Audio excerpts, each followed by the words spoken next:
Mungu akitaka kumbariki mtu anamtuma mtu kwanza, ambaye huyo mtu anayetumwa na Mungu anakuwa na baraka za mtu na maelekezo ya namna ya kuiendea hatima ya mtu. Mungu akitaka kupeleka mahala anatuma mtu kwanza, ndani yake huyo mtu anampa maelekezo ya hatima yako. Baada ya Samueli kumpaka mafuta Daudi, Daudi akawa na mafuta ya kifalme. Mwisho wa siku Daudi akawa nani? Mfalme. Kabla ya kupaka mafuta alikuwa ni mchunga kondoo, tena kijana mwekundu. Kwa hiyo tunaona kwamba Samueli, ndani ya Samueli kulikuwa na baraka ya mtu, kulikuwa na maelekezo ya mtu. Yamkini Samueli hakuwa mfalme, ila sasa alikuwa na maelekezo ya mfalme mahala. Uwe unafaya, uwe hauna faya, uwe ukiomba wanaanguka 30, unatakiwa ujue unahitaji mtu anayeweza kukuambia hapa pita ili na moto wako, ama usipite, hili fanya ama usifanye, hili tenda ama usitende. Mtu, bahati mbaya watu wakiokoka hawahitaji mtu, kwa sababu imeandikwa na yaweza mambo yote katika yeye anitiaye nguvu. Imeandikwa kwa msaada wa Bwana nitatenda mambo makuu, kwa maana yeye amewakanyaga watesi wangu. Pamoja na nayaweza mambo yote, unahitaji uwe na mtu wa kumuuliza, Baba nishambulie, anakuambia hapo piga, hapo anakuambia kimbia. Na ukiambiwa kimbia, unamwomba Roho Mtakatifu laundi hiyo ahamie miguuni, kufanya nini? Kukimbia. Kwa hiyo huyo mtu anakuwa na baraka za mtu.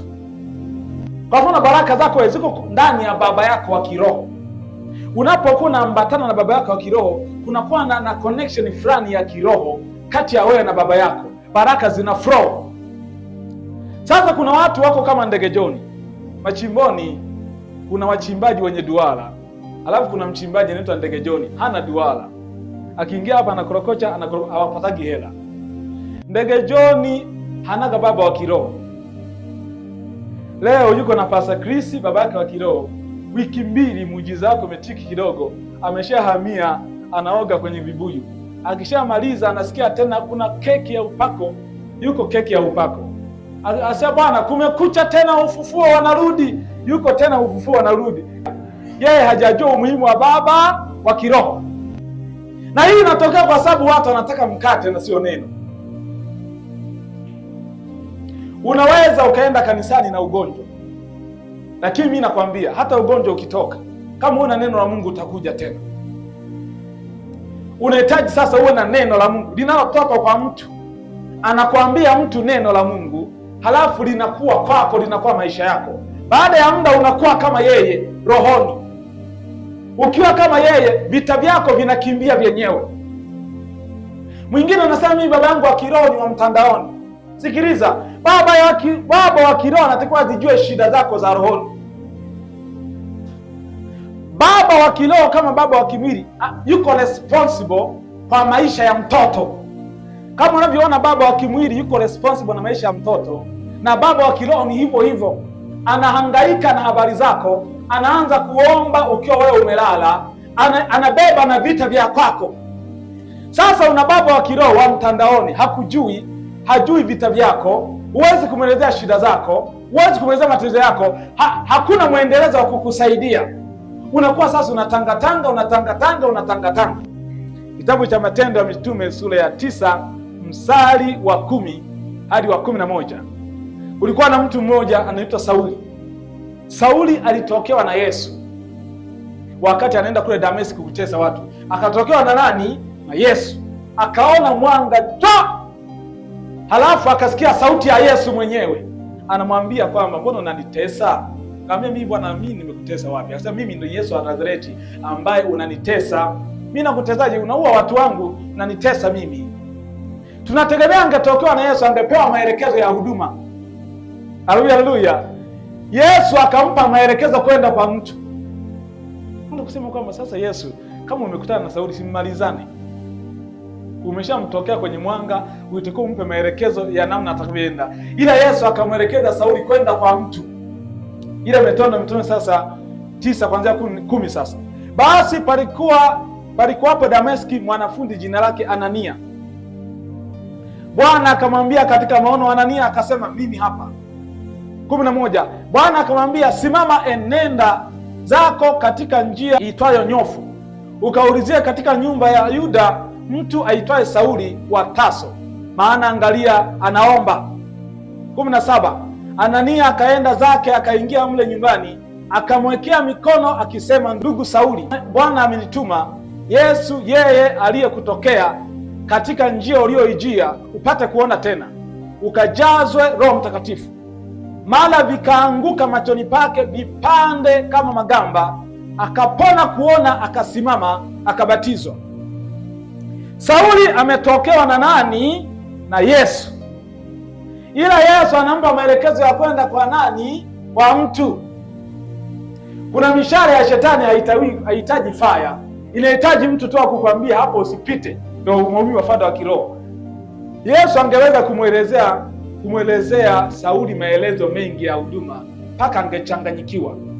Alihitaji apate mtu kwanza, Anania, aanze kumweleza. Akatumwa, akaenda, akaombewa, macho akafunguka kwa jina la Yesu yule yule aliyekutana naye wapi? Njiani. Akakaa sasa pale, akafundishwa. Mstari wa 19, akala chakula na kupata nguvu, akawa huko siku kadha wa kadha pamoja na wanafunzi walioko Dameski. Akawa huko siku kadha, akakaa kwa Anania siku kadha wa kadha, anafundishwa mambo mbalimbali siku kadha wa kadha. 20. Mara akamhubiri Yesu katika masinagogi. Baada ya kufundishwa na yule bwana, akaanza kumhubiri Yesu kwenye nini? Kwenye masinagogi. Alipomhubiri kawaje? Katika masinagogi, kwamba yeye ni mwana wa Mungu, anamwelezea Yesu, na wote waliosikia wakashangaa wakisema, sio huyu aliye waharibu walioliitia jina hilo Yerusalemu? Na hapa alikuwa amekuja kwa kusudi hilo, awafunge na kuwapeleka kwa wakuu wa makuhani. Kwa ukishatengenezwa na mtu, jamii inaanza kukushangaa sasa, huyu Matias ndio mlevi huyu. Maana yake ukikutana na mtu aliyetumwa na Bwana anakufundisha mambo kadha wa kadha, unabadilika badiliko la ndani, unatoka kuwa binadamu wa kawaida unakuwa majeshi. Unatoka kuwa binadamu wa kawaida unakuwa kamanda wa Bwana. Unatoka kuwa binadamu wa kawaida unakuwa mtumishi wa Mungu. Mambo haya yakupate wewe kwa jina la Yesu Kristo. Ila mambo haya yametoka kwa mtu. Kama unamsubiri Bwana atakutokea, ashuke nji mzimu. Tajiri akasema kule kuzimu, tuma mtu kutoka kwa wafu akawaambia, ndugu zangu labda watasikia. Lakini Ibrahimu akamwambia, wasipomsikia Pasa Krisi, hata ningetuma mtu kutoka kwa wafu wasingeweza kumsikia. Kama hawamsikii wanaomuona kila siku, anayetoka kwa wafu watadhani mzimu. Maombi ya tajiri yakashindikana, maana duniani walikwepa akina Musa, duniani walikwepa akina Elia, duniani walikwepo manabii wa Bwana ambao mtu anatakiwa amsikie Bwana kupitia wao. Mungu hawezi kushuka hapa akaongea na kila mtu. Kama akiongea na kila mtu tutavurugana hapo. Kila mtu ataibuka na maono, kila mtu ataibuka na maelekezo. Ndio maana muangalie sana mtu kanisani aliye na maelekezo ya kanisa na sio mchungaji. Ana maelekezo kuzidi hata mchungaji, kwani kuelekeze mambo ambayo baba hajayaona.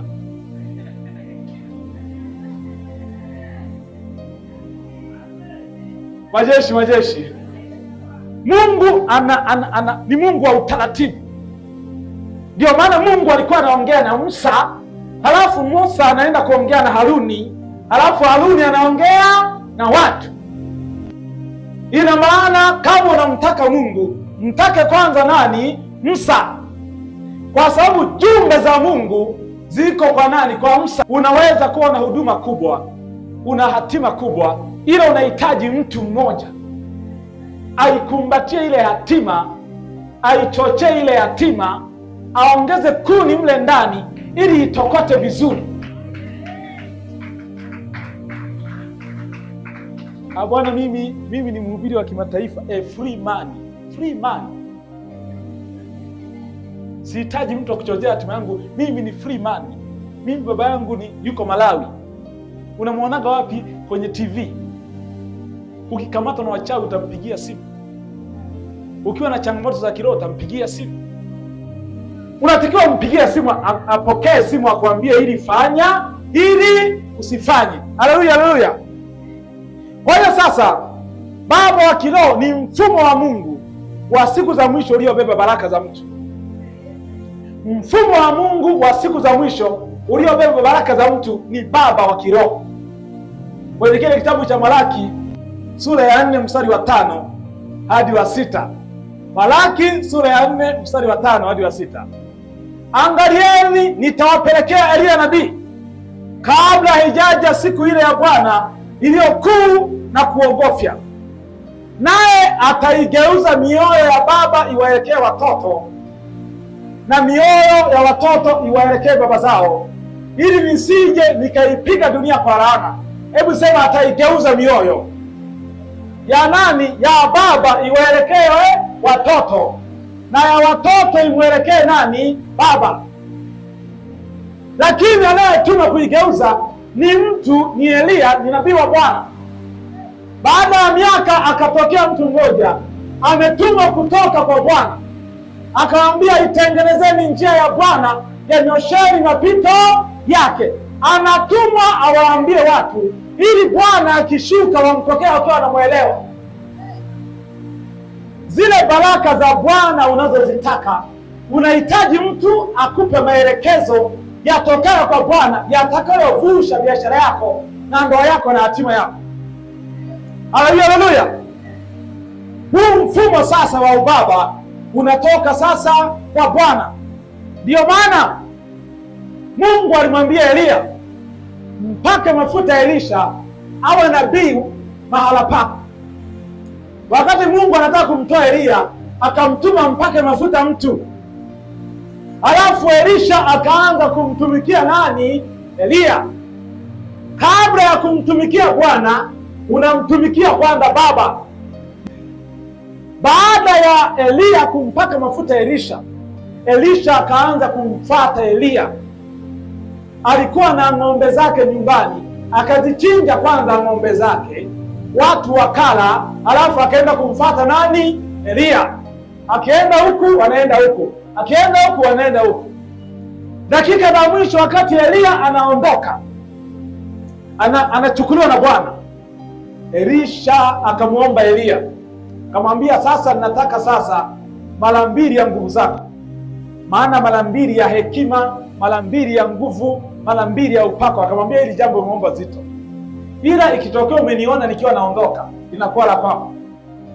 Wakati Elia anaondoka, anachukuliwa na Bwana, Elisha akamuona, likaanguka vazi la Elia.